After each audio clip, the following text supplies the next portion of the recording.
Assalamualaikum warahmatullahi wabarakatuh. Alhamdulillahi rabbil alamin. Wa bihi nasta'inu ala umurid dunya waddin. Wal 'aqibatu lil muttaqin. Wa la 'udwana illa 'alal zalimin. Wa ashhadu an la ilaha illallah al-malikul haqqul mubin. Wa ashhadu anna Muhammadan abduhu wa rasuluhu sadiqu wa'dil amin. Wassalatu wassalamu ala ashrafil anbiya'i wal mursalin wa ala alihi wa ashabihi ajma'in wa man tabi'ahum bi ihsanin ila yaumiddin. Wa ba'd. فإن أصدق الحديث كتاب الله وخير الهدي هدي محمد صلى الله عليه وآله وسلم وشر الأمور محدثاتها وكل محدثة بدعة وكل بدعة ضلالة وكل ضلالة في النار. Ikhwati fillah, azanillahu wa iyyakum. Baik hadirin jamaah Masjid Uswatun Hasanah Pasar Baru Bandung atau para pendengar Radio Roja Bandung, baik yang mendengarkan melalui radio di 1476 AM ataupun yang melalui streaming Radio Roja Bandung, juga para pendengar Radio Al-Bayan Cianjur di 107,7 FM untuk Cianjur dan sekitarnya. Alhamdulillah, sore ini kita berjumpa di tempat yang mulia ini untuk membahas satu tema yang secara khusus diperuntukkan bagi para pedagang, tapi juga berlaku bagi para pembeli. Setiap kita adalah pembeli, pasti itu. Setiap kita pasti pernah belanja. Dan materi ini dianggap munasib atau sesuai dengan tempat yang kita pakai, yaitu pasar. Pasar baru walaupun sudah lama ya. Kebanyakan yang hadir pedagang dan pasti pembeli. Tema yang kita angkat adalah meraih berkah dalam berdagang di bulan Ramadan. Ya,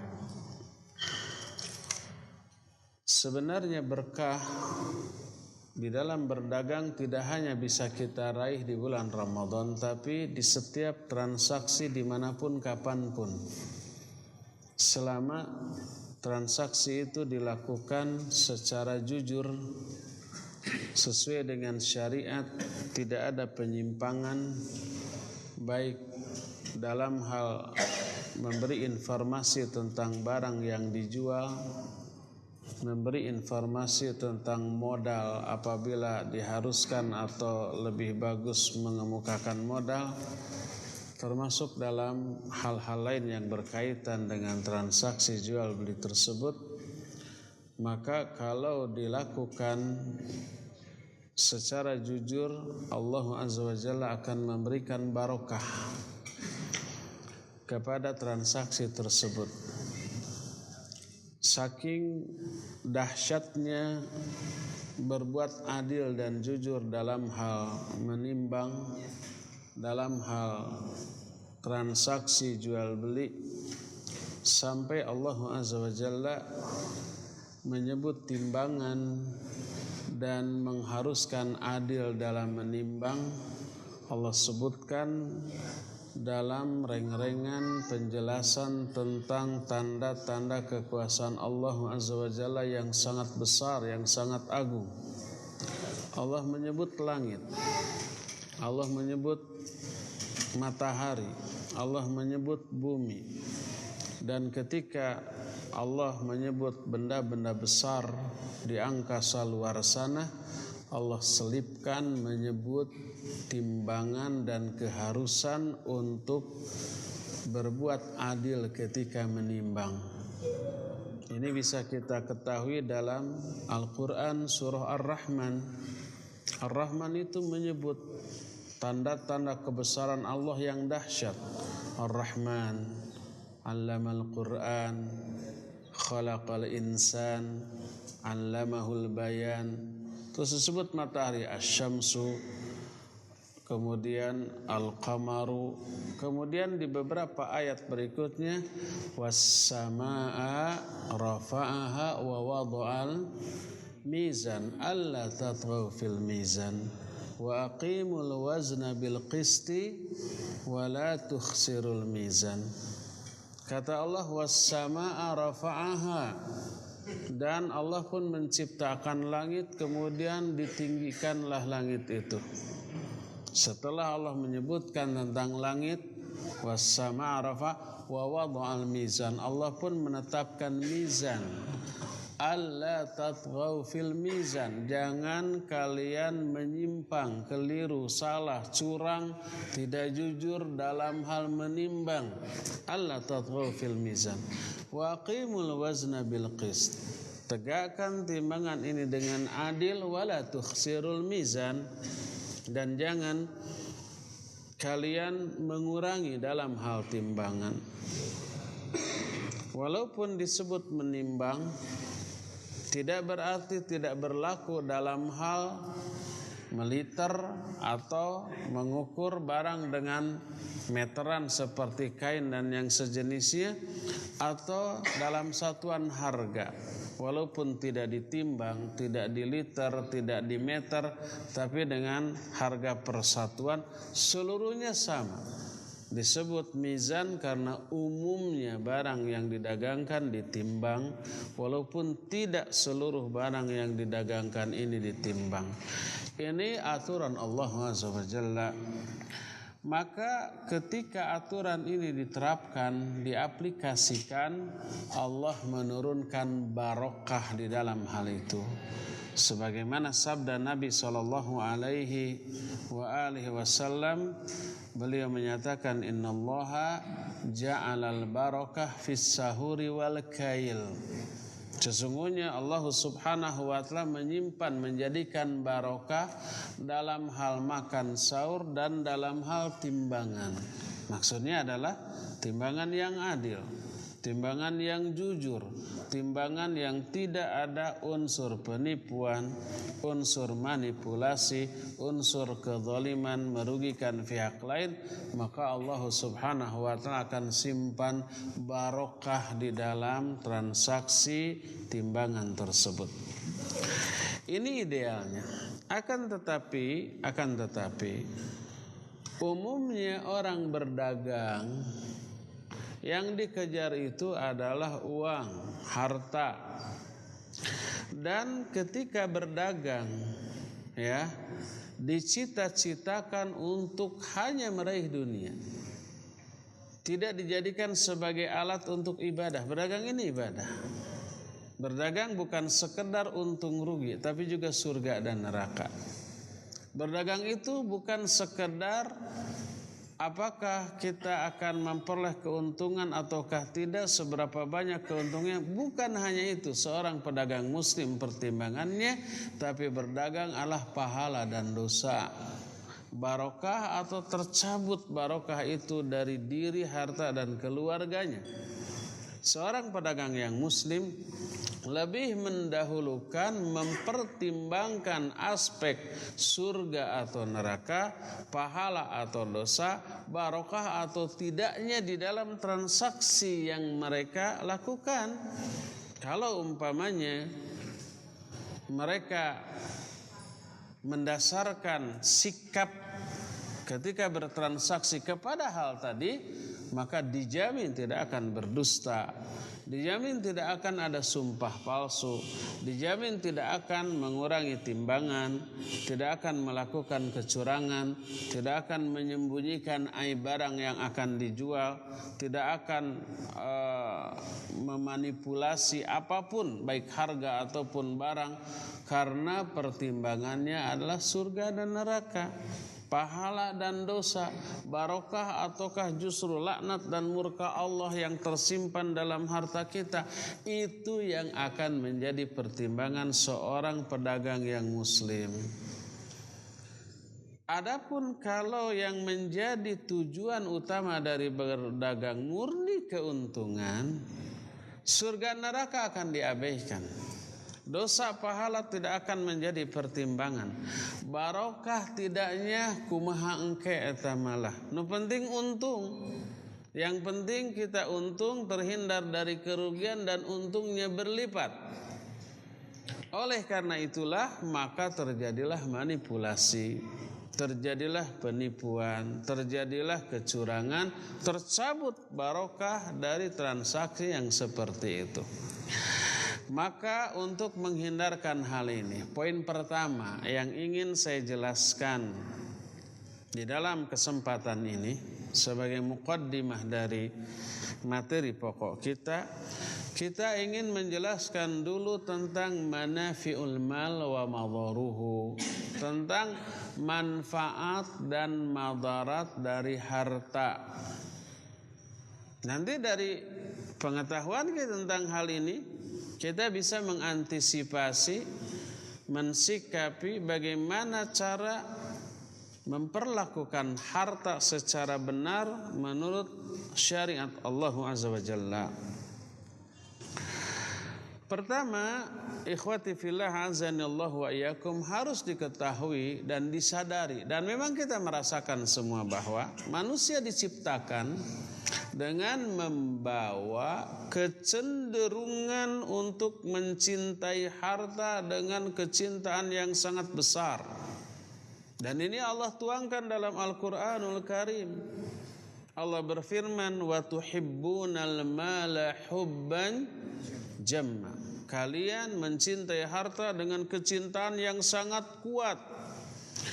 Innal insana li rabbih lakanud wa innahu ala dzalika lasyahid wa innahu li hubbil khairi lasyadid. Wa innahu, dan sungguhnya manusia itu, li hubbil khairi, kecintaan kepada al khair. Al khair di sini yang maksudnya harta. Li hubbil khairi lasyadid, kecintaannya kepada harta sangat kuat sekali. Ini pernyataan Allah Azza wa Jalla yang maha mengetahui kondisi kejiwaan dari semua manusia, karena manusia adalah ciptaannya. Allah Subhanahu wa ta'ala juga berfirman, zuyyina lin-nasi hubbus syahawati minan nisa'i wal banin. Terus sampai harta disebutkan jenis-jenis harta. Wal qanatiril muqantarati minadz zahabi wal fiddah. Terus beberapa jenis harta disebut. Manusia dihiasi jiwa mereka, zuyyina lin-nasi hubbus syahwat, dengan kecintaan terhadap syahwat, terhadap wanita, anak-anak, kemudian harta dengan beberapa jenis harta yang disebutkan di sana. Itu karakter dasar manusia mencintai harta. Dan demi meraih harta tersebut, banyak manusia yang terjerumus ke dalam apa yang Allah Azza wa Jalla murkai. Berupa apa? Pertama, kesombongan. Berupa juga kedurhakaan. Berupa arogansi karena hartanya yang melimpah, merasa tinggi, merasa besar dibanding orang-orang yang hartanya lebih sedikit dari dia, lalu karena itulah dia bersikap conggak. Umumnya kedurhakaan yang dilakukan oleh manusia dalam menentang dakwah para nabi dan para rasul adalah karena hartanya. Allah Subhanahu wa ta'ala berfirman dalam Al-Quran, kalla innal insana la yatgha ar-ra'ahus taghna. Sesungguhnya manusia itu la yatgha, pasti tagha itu durhaka, melewati batas-batas yang Allah tetapkan dalam syariatnya. Dan karakter manusia yang pasti durhaka ini Allah tekankan sampai 4 kali penekanan. Pertama adanya lafaz kalla, kedua adanya lafaz inna. Inna itu disebutnya huruf taukid. Taukid itu yang memastikan, yang menyatakan kesungguh-sungguhan, benar-benar, bukan main-main, bukan asal-asal. Innal insana, makanya inna disebutnya sesungguhnya, sungguh-sungguh, benar-benar. Innal insana la yatgha, ada huruf la juga, la yatgha, la-nya dibaca pendek, disebutnya juga lam taukid. Sesungguhnya manusia itu pasti durhaka. Karena apa?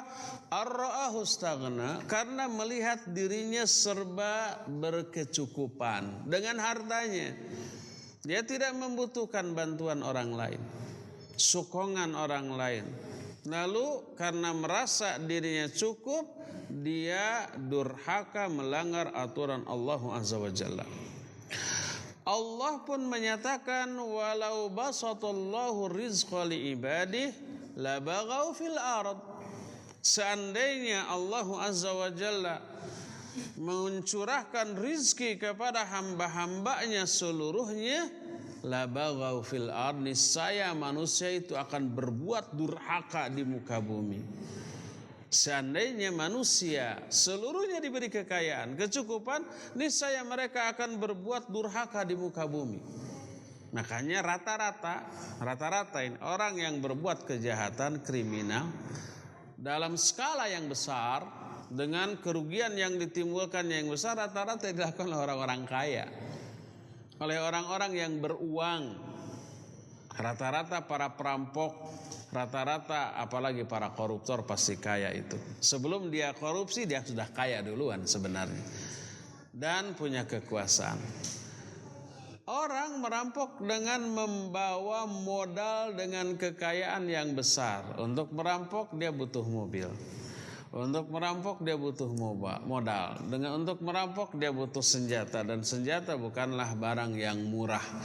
Dengan kekayaan yang dimilikinya, dia ingin lebih kaya dari sebelumnya, lalu mendorong dia untuk berbuat kejahatan di muka bumi. Makanya setiap ada nabi yang diutus, orang-orang yang menentangnya rata-rata bukan orang miskin, tapi orang kaya dan berkuasa. Allah Subhanahu wa ta'ala berfirman dalam Al-Qur'an, "Wa ma arsalna fi qaryatin min nadhirin illa qala mutrafuha inna bima ursiltum bihi kafirun." Tidaklah kami utus satu pemberi peringatan ke suatu negeri kecuali berkatalah mutrafuha, orang-orang yang selama ini hidupnya bergelimang dalam kemewahan, bergelimang dalam kekayaan. Orang-orang kayanya berkata, inna bima ursiltum bihi kafirun, kami kafir kepada ajaran yang kamu bawa ini. Ditentang.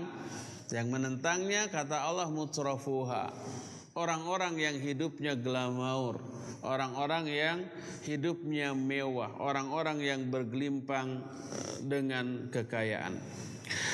Makanya mereka terjerumus ke dalam kedurhakaan karena menentang dakwah para nabi karena harta yang dimilikinya. Allah berfirman di dalam ayat yang lain, wattaba'al ladzina zalamu ma utrifu fihi wa kanu mujrimin. Kata Allah, maka orang-orang yang seperti itu, orang-orang yang bergelimang dengan harta dan kemewahan, mereka mengikuti sikap orang-orang yang zalim di dalam menentang dakwah para nabi, wa kanu mujrimin, dan jadilah mereka itu orang-orang yang durhaka. Apa saja manfaat dari harta serta apa saja madaratnya? Kita berawal dari manfaat harta. Manfaat dari harta adalah, pertama, harta bisa dilakukan sebagai alat, bisa dipergunakan sebagai alat untuk meraih banyak kebaikan yang tidak bisa diraih oleh orang-orang miskin. bisa dipakai untuk haji dan umrah. Tanpa uang tidak bisa. Bisa dipakai untuk membangun masjid, membangun pesantren, berdakwah, berjihad di jalan Allah Azza wa Jalla dengan harta dan jiwa. Bisa dipakai untuk menyantuni anak-anak yatim, orang-orang fakir dan miskin. Bisa mengeluarkan zakat, infak dan sedekah. Bisa tutulung kanu butuh, tatalang kanu susah. Bisa meremaweh kapapada manusia. Dari sana lahirlah keutamaan dan pahala yang besar, bahkan pahalanya tidak akan putus-putusnya. Kalau infak sedekahnya tepat, infak sedekahnya disalurkan kepada sesuatu yang manfaatnya permanen, seperti bikin masjid, seperti bikin kelas madrasah, asrama, para santri, para asatidzah yang mengajar, seperti umpamanya jalan-jalan umum, seperti sumur MCK umum, seperti dan banyak lagi yang pemanfaatannya permanen. Selama pemanfaatannya masih berjalan, selama itu pahalanya ngalir.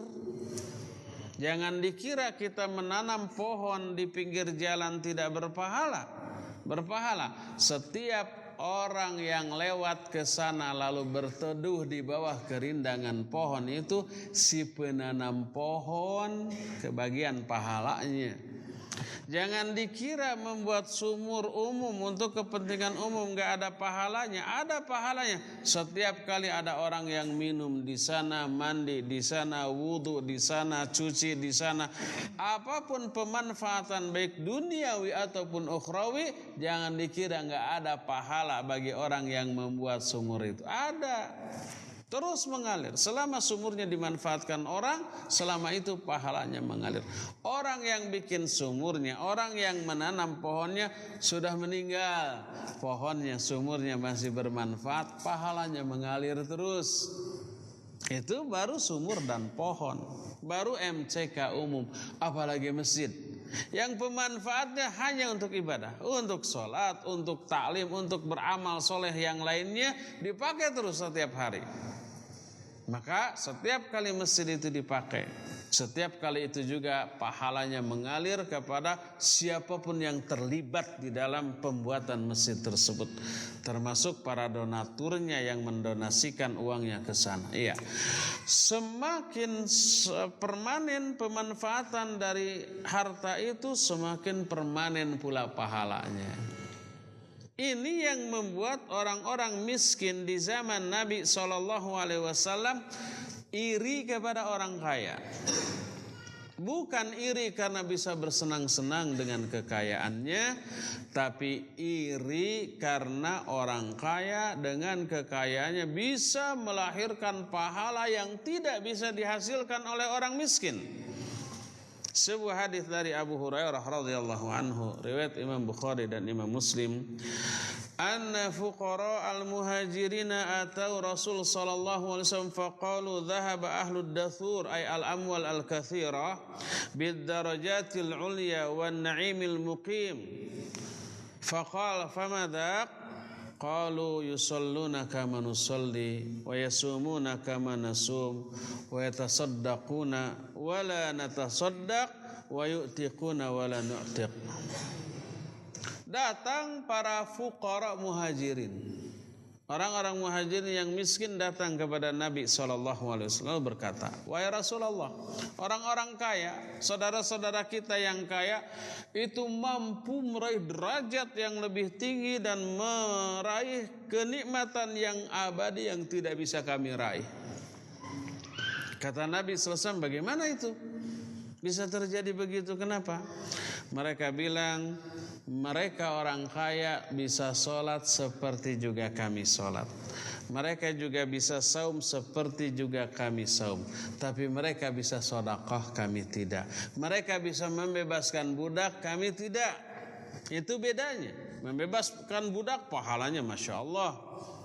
Siapa orang yang melepaskan kesulitan hamba di dunia, Allah akan melepaskan kesulitan dia di akhirat nanti. Membebaskan budak berarti melepaskan orang itu dari kesulitan, dari status hina kepada mulia, dari status yang rendah kepada yang tinggi, dari tertindas menjadi orang yang bebas dan merdeka. Pahalanya besar. Demikian juga sedekah, besar sekali pahalanya. Ini tidak bisa kami lakukan karena kami tidak memiliki harta. Apa kata Nabi SAW? Afala u'allimukum syai'an tudrikuna bihi man sabaqakum wa tasbiquna bihi man ba'dakum wa la yakunu ahadun afdala minkum illa man sona mithla ma sona'tum. Mau enggak?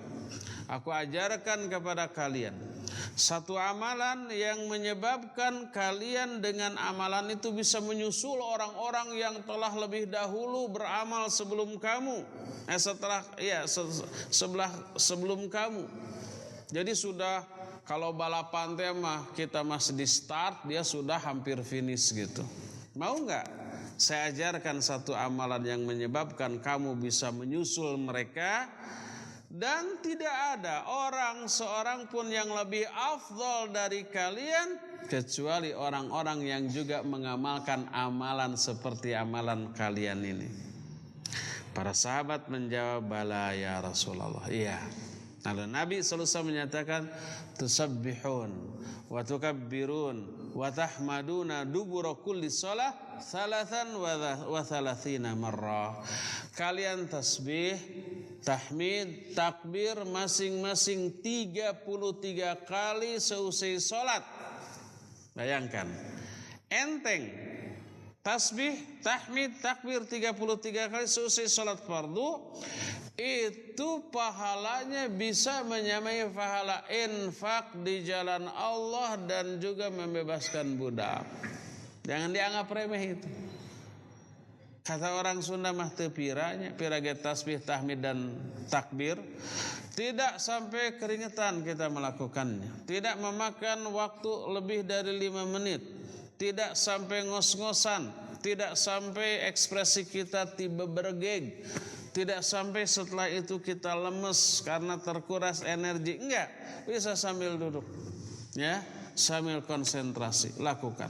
Pahalanya sama dengan infak, sedekah di jalan Allah dan juga membebaskan budak. Tenanglah orang-orang fuqara. Mereka pun pulang. Apa yang terjadi? Ternyata terdengar berita ini oleh orang-orang kaya. Orang kaya pun melakukan hal yang sama. Tasbih, tahmid dan takbir seusai salat. Barijeng tetap bisa sedekah, bisa membebaskan budak, bisa berbuat banyak dengan hartanya. Ngiri lagi orang-orang miskinnya. Datang lagi kepada Nabi SAW. Lalu mereka bilang, sami'a ikhwanuna ahlul amwal bima fa'alna fa'alu mithlahu. Saudara-saudara kita yang kaya raya itu mendengar tuh berita ini. Dan mereka pun mengamalkan apa yang kita amal. Mereka tasbih, tahmid dan takbir seusai sholat. Tetap kalah. Apa kata Nabi SAW? Dzalika fadlullahi yu'tihi man yasha'. Ya, harta itu adalah karunia yang Allah berikan kepada siapa saja yang Allah kehendaki. Dari sisi ini, orang kaya tidak bisa disamai oleh orang miskin dalam hal meraih kebaikan. Karena apa? Karena mereka bisa berbuat apa yang tidak bisa dilakukan oleh orang miskin dengan harta mereka. Orang kaya bisa haji, bisa umroh, orang miskin tidak. Orang kaya bisa zakat, bisa infak, bisa sedekah, orang miskin tidak. Orang kaya bisa membantu banyak orang dengan hartanya, orang miskin tidak. Orang kaya bisa membangun masjid, pesantren, madrasah dan seterusnya, fasilitas-fasilitas dakwah, orang miskin tidak. Dan orang kaya bisa memiliki peluang yang besar memperoleh pahala jariyah. Jariyah itu yang mengalir terus sampai hari kiamat. Walaupun orang tersebut sudah mati, seluruh tubuhnya hancur di dalam kubur, tidak ada yang tersisa kecuali tulang ekornya saja. Tapi pahala dari harta yang pernah diinfakkan di jalan Allah mengalir dan mengalir terus tanpa henti sampai hari kiamat. Dan ini tidak bisa dijangkau, diraih oleh orang-orang fakir dan orang-orang miskin. Ini diantara manfaat dari harta. Maka hendaklah orang yang berharta memanfaatkan momen ini. Lalu apa keuntungan orang-orang yang miskin? Keuntungan orang miskin karena tidak memiliki harta dan sabar dalam kondisi seperti itu, hisabnya jauh lebih ringan. Yang dihisab dari dirinya hanya amalnya, ilmunya, masa mudanya atau umurnya. Hartanya enggak ada hisab yang lebih berat karena tidak ada harta kecuali sedikit. Adapun orang kaya, karena banyaknya hartanya hisabnya lama. Dari mana harta itu didapat dan kemana harta itu dipergunakan. Oleh karena itu hisab orang miskin jauh lebih ringan dan mereka masuk ke dalam surganya jauh lebih dahulu daripada orang-orang kayanya. Ada dua hadis yang seolah berbeda, seolah bertolak belakang, padahal tidak. Dalam satu riwayat bahwa fuqara al-muhajirin yadkhuluna al-jannah, masuk ke dalam surga itu 500 tahun sebelum orang kayanya. Dalam riwayat lain 40 tahun sebelum orang kaya masuk, orang miskin sudah masuk lebih dahulu. Dua keterangan yang berbeda tapi dua-duanya sahih. Apakah bertentangan? Tidak. Para ulama di antara Imam An-Nawawi rahimahullah menjelaskan bahwa yang dimaksud 500 tahun perbedaan orang miskin, orang kaya dalam hal masuk surga, maksudnya adalah perbedaan waktu maksimal, sedangkan 40 tahun adalah minimal. Maknanya orang miskin yang paling awal masuknya ke dalam surga dibanding orang kaya yang paling akhir masuknya ke dalam surga jaraknya 500 tahun. Sebaliknya orang miskin yang paling akhir masuknya ke dalam surga dibanding orang kaya yang paling awal masuk surga jaraknya 40 tahun. Jadi pas orang kaya masuk ke dalam surga, orang miskin sudah ada di sana. Dari mana? Dari kapan kalian? Oh, kami sudah 500 tahun di sini. Kalian kemana saja? Kami sudah bersenang-senang 500 tahun. Kita tahu selama apa 500 tahun? Lama. Kita aja gak sampai 60-70 tahun sekarang serasa lama ya. Betah keneh di dunia teh. Ini 500 tahun perbedaan. Ya, itulah para ulama memadukan dua hadis yang secara sepintas seolah-olah bertolak belakang. Sekarang apa madarat dari harta? Madarat dari harta ada 3. Dari setiap saat masing-masing satu di antara 3 itu memiliki poin-poin yang cukup banyak. Madarat dari harta pertama ketika mencari harta. Ada madarat di sana. Nanti kita akan rinci madaratnya apa. Kedua, madarat setelah harta itu didapat, dimiliki. Ketiga, madarat ketika memanfaatkan harta, menggunakan harta. Ada 3 jenis madarat yang berkaitan dengan harta. Pertama ketika meraihnya, yang kedua setelah harta itu diperoleh, dan yang ketiga ketika mempergunakan harta tersebut. Adapun madarat dari mencari harta. Madarat dari mencari harta yang pertama adalah orang seringkali terjerumus ke dalam cara-cara yang diharamkan ketika mencari harta. Karena ketidaksabaran dia ketika mencari harta tersebut, akhirnya Dia tidak peduli lagi apakah halal apakah haram.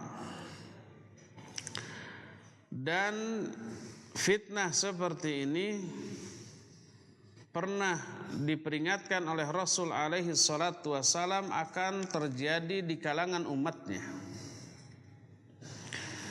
Kata Nabi sallallahu alaihi wasallam, ala innaha satakunu fitanun. Faqultu mal makhraju minha ya Rasulullah? Qala kitabullah fihi naba'u man qablakum wa khabaru man ba'dakum wa hukmu ma bainakum wa huwal faslu laysa bil hazal. Man tarakahu min jabbarin qasamahullah wa man ibtaghal huda min ghairihi adallahu Allahu wa huwa hablullahil matin wa huwa dzikrul hakim wa huwa siratul mustaqim. Kata Nabi SAW, ingatlah bahwa kelak akan muncul beberapa fitnah. Fitanun dengan lafaz jama', bukan hanya satu fitnah, tapi banyak fitnah. Nanti rincian dari beberapa jenis fitnah ini akan dijelaskan dalam hadis lain. Para sahabat bertanya, wa mal makhraju minha ya Rasulullah? Bagaimana solusi, jalan keluar dari fitnah-fitnah tadi ya Rasulullah? Beliau menjelaskan kitab Allah, itu solusinya. Di dalamnya ada berita tentang orang-orang masa lalu sebelum kalian. Ada informasi tentang masa depan yang akan terjadi kelak. Di dalamnya juga ada hukum yang adil yang diberlakukan di antara kalian. Itu isi dari kitab Allah. Siapa yang meninggalkannya, man tarakahu, ya, siapa orang yang meninggalkannya Allah akan hinakan, akan Allah rendahkan. Siapa yang mencari petunjuk selainnya Allah akan sesatkan. Kitab Allah ini adalah tali Allah yang kuat, peringatan Allah yang bijaksana, dan jalan Allah yang sangat lurus. Hadis ini riwayat Imam Ahmad dan Imam At-Tirmidzi dengan sanad yang sahih. Ketika ditanya beberapa jenis fitnah, Nabi alaihi salatu wasallam menyatakan bahwa fitnah yang spesial akan menimpa umatku adalah fitnah harta. Beliau bersabda dalam hadis yang diriwayatkan Imam Ahmad dan juga Imam At-Tirmidzi dan Ibnu Hibban dengan sanad yang sahih. Beliau bersabda, inna likulli ummatin fitnatan wa inna fitnata ummati al-mal. Sesungguhnya setiap umat itu ada fitnahnya, dan sesungguhnya fitnah umatku ini adalah harta. Jadi di antara sekian banyak fitnah tadi, fitnah yang paling besar akan menimpa umatnya adalah fitnah harta. Makanya ini yang lebih dikhawatirkan oleh Rasul sallallahu alaihi wasallam akan menimpa umatnya dibandingkan kemiskinan. Umat Islam ketika diberi ujian berupa kemiskinan mereka tabah. Mereka akan tegar, akan istiqamah di atas kebenaran. Tapi ketika diberi fitnah berupa harta yang melimpah, mereka akan tergelincir ke dalam banyak kemaksiatan. Bersabda Nabi alaihi salatu wassalam dalam sebuah hadis sahih riwayat Imam Bukhari, Imam Muslim, Imam At-Tirmidzi dan yang lain-lainnya. Beliau bersabda, fa wallahi mal faqru akhsha alaikum walakinni akhsha alaikum an tubsata dunya alaikum kama busitat ala man kana qablakum fatunafisuha kama tunafisuha wa tuhlikukum kama ahlakathum. Kata Nabi SAW, demi Allah, bukanlah kemiskinan yang aku khawatir akan menimpa kalian. Kalau umatnya didera kemiskinan, Nabi tidak akan khawatir. Umatnya akan tegar, akan tetap istiqamah di atas kebenaran. Tapi yang paling aku khawatirkan menimpa kalian adalah dibukakannya dunia atas kalian sebagaimana telah dibukakannya dunia terhadap orang-orang sebelum kalian. Lalu kalian berlomba-lomba mengejar dunia tersebut sebagaimana orang sebelum kalian pula telah berlomba-lomba. Lalu dunia ini akan membinasakan kalian sebagaimana dunia ini pun telah membinasakan orang-orang sebelum kalian. Berkata Syekh Shalih Al-Fauzan hafizahullahu ta'ala ketika menerangkan apa saja fitnah harta ketika orang mencari harta, beliau menyatakan wa minha qillatu taharruz minal makasibil muharramah allati yahmiluhu 'alaiha hubbul mal. Pertama, orang ketika mencari harta tidak menjaga diri dari usaha-usaha yang diharamkan karena terdorong oleh kecintaannya yang besar dalam mencintai harta. Sampai apa? Sampai kata orang Sunda mah tunggul dirurut, catang dirumpak, segala dilabrak. Gak peduli halal atau haram. Dan zaman ini pasti akan datang. Dan kayaknya zaman tersebut adalah zaman sekarang, bahkan sejak beberapa abad yang lalu ini sudah terjadi. Sebuah hadis yang diriwayatkan Imam Ahmad, Imam Bukhari dengan sanad yang sahih dari Abu Hurairah radhiyallahu an, Nabi bersabda, la ya'tiyanna 'alan nasi zamanun la yubalil mar'u bima akhadhal mal amin halalin amin haramin. Pasti akan datang kepada manusia suatu zaman. Kepastiannya ini oleh Nabi SAW ditekankan dua kali. Pertama memakai huruf la, lam taukid, la ya'tiyanna. Kedua digabungkan dengan huruf nun, nun taukid tsaqilah di akhirnya. Asalnya ya'ti 'alan nasi zamanun, akan datang kepada manusia. Nah, ini ditambah la ya'ti, la-nya la pendek, la taukid. Ditambah nun la ya'tiyanna 'alan nasi zamanun. Pasti akan datang kepada suatu manusia suatu zaman. La yubalil mar'u bima akhadhal mal. Pada zaman itu orang tidak peduli lagi bagaimana cara dia memperoleh harta, amin halalin amin haramin, apakah dari yang halal apakah dari hal yang haram. Apakah zaman tersebut sudah datang? Ya, sudah. Apakah sekarang? Bukan. Tapi beberapa abad yang lalu sudah, dan sekarang masih terjadi dan akan terus terjadi, bahkan tambah berat. Ini fitnah yang pertama, madarat pertama ketika mencari harta, orang gak peduli lagi halal dan haram. Kedua, madarat kedua ketika mencari harta adalah melalaikan dari ibadah, dari kewajiban. Demi memperoleh harta, betapa banyaknya orang yang melalaikan sholat. Masih mending masih sholat walaupun di tempat kerjanya, di tempat dagangnya, nggak ke masjid, agak mending. Agak mending bukan berarti bagus, jelek. Tapi yang lebih parah yang sampai tidak sholat. Pas adzan berkumandang, pas lagi marema, banyak sekali apa? Banyak yang belanja. Kalau pergi ke masjid dulu, pelanggan beralih ke toko lain. Kalau dilayani dulu, belum tentu tamat sejam, nggak akan kekejar itu sholat berjamaah di masjid. Apa sikap yang banyak diambil oleh para pedagang? Sholat masih waktunya sampai asar 3 jam. Tenang, ini paling sejam, kan gitu. Akhirnya mereka melalaikan kewajiban sholat berjamaah,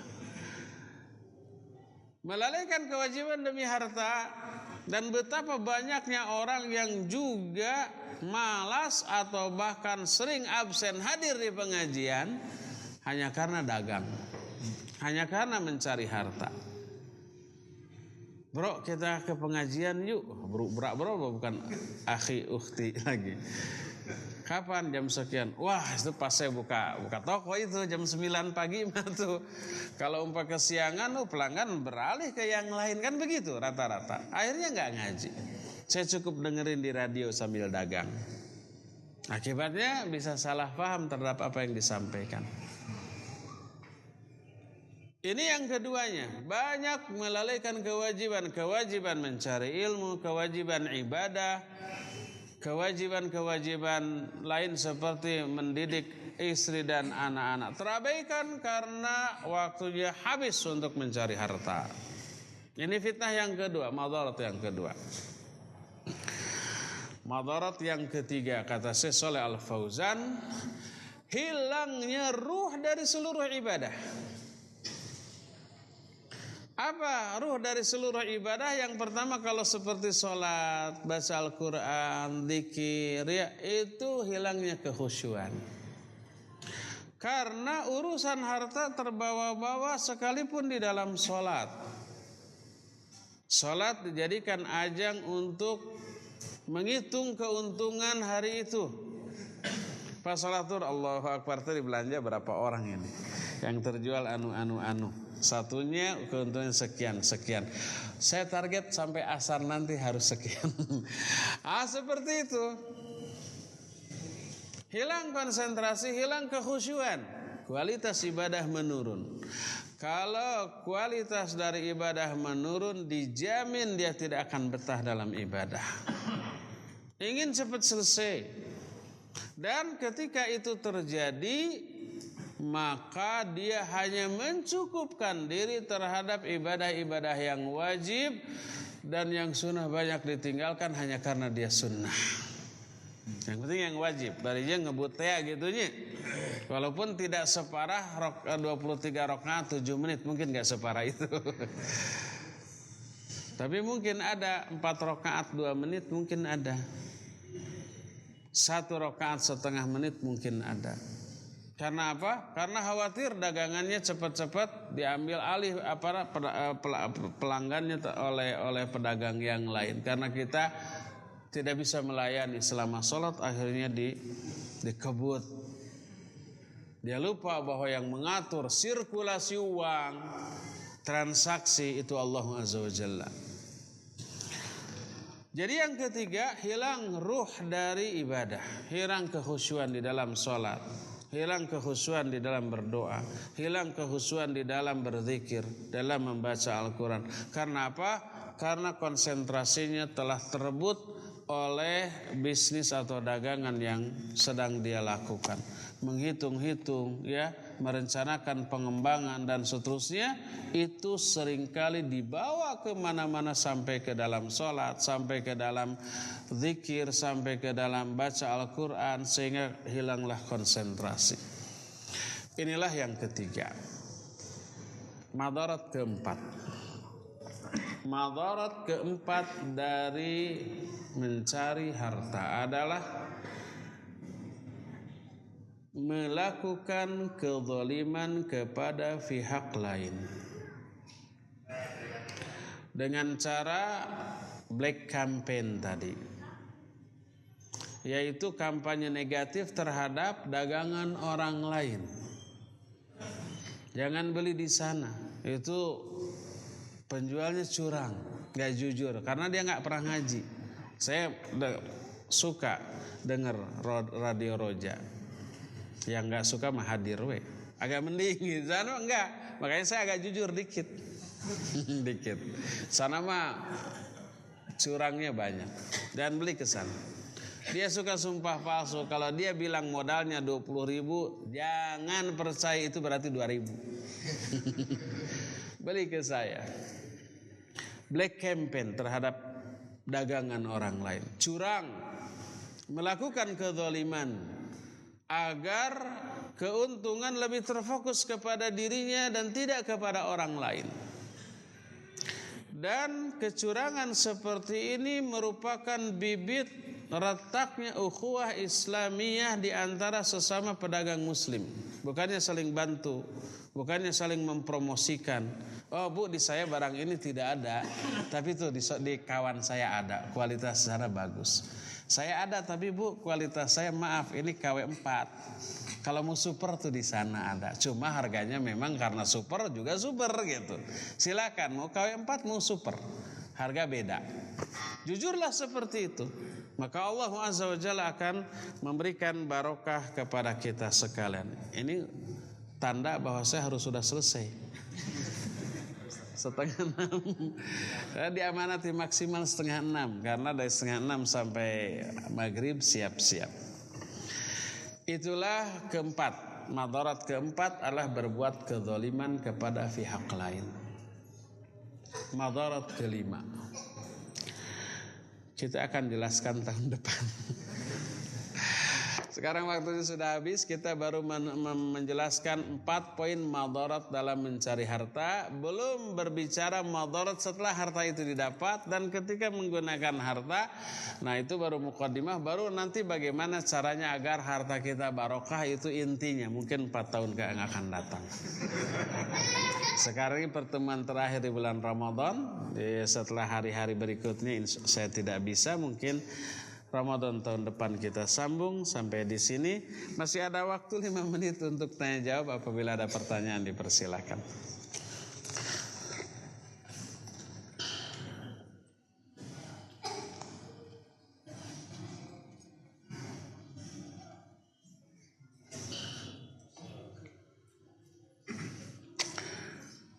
Bagaimana berdagang di tempat? Wah, ini terlalu banyak. Sudah ditutup pertanyaan. Bagaimana hukumnya berdagang di tempat yang di sana tempat lari, turnamen olahraga, dan sesekali ada konser musik? Kalau di tempat itu ada maksiat, apapun keperluan kita ke sana nggak boleh. Jangankan untuk dagang, untuk ngaji di tempat maksiat jangan. Di sana ada panggung musik, di sini kita ngaji. Ya jangan, karena apa? Terhinakan kita. Pasti akan terseret ke sana.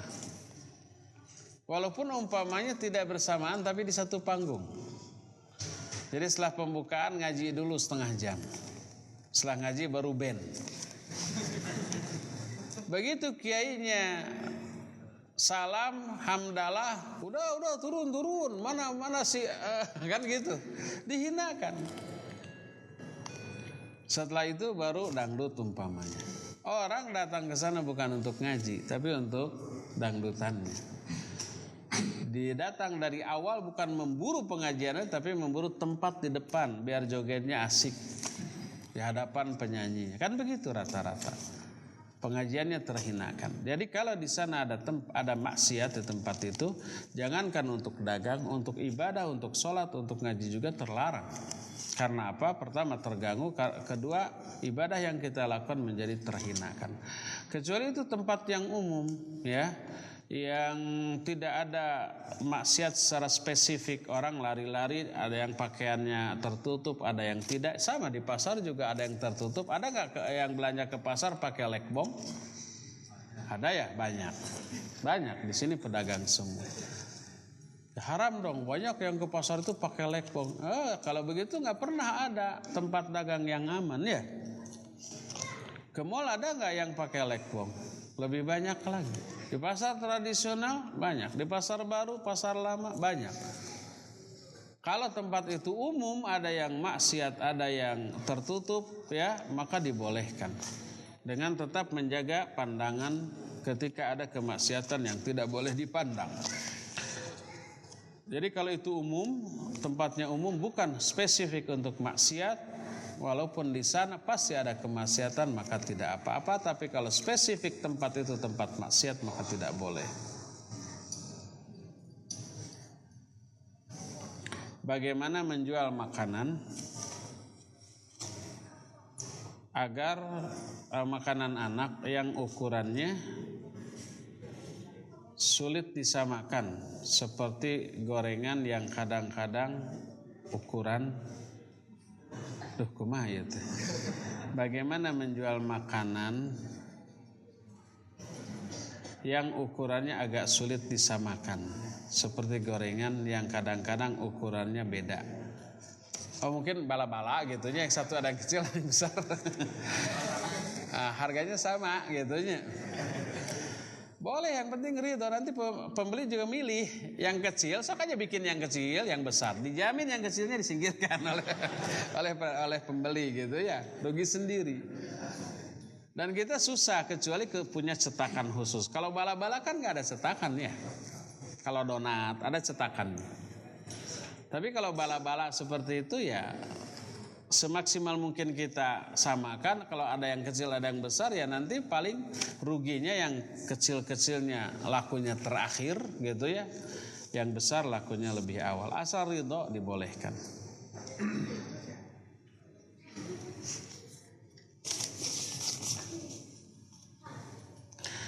Sampai manakah batasan istri minta cerai kepada suami? Syukron. Dari dagang ke cerai. Ini akibat dagang.